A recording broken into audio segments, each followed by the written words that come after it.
যদি আমার চাও তবে আমার যাইতে দিতে পারেন, আর যদি আমার নশ্বর কেউ করে যায় তাহলে আমার রেখে দিতে বলেন, কারণ আমি যেখানে কেন রাখবো সেইখানে থাকুন না।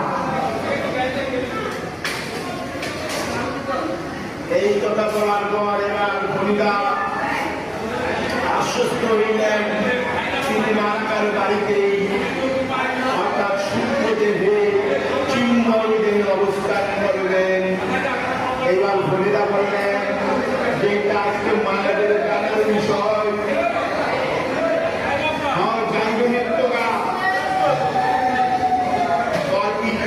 কিছু মুখে দিয়া যাইবেন। আসলে উনি অনেক কিছু জানতেন। আমি মাঝে মাঝে প্রায় সময় এসে বসলাম আর বলবো, কেবল দিনছে এই যে বৈশাখ মাস পুরা এই মন্দিরে প্রতিদিন মিষ্টান্ন ভক্ত হবে। কেন? আসলে মিষ্টান্ন ভক্তিত হবে এই অক্ষয় 8 দিন আগে। কেন? এইবার ফরিদা তাকে কি মুখ দিলেন? এই শেষ খাওয়ান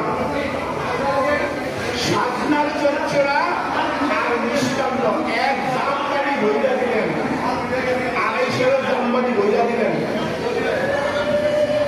ঠাকুর সেদিন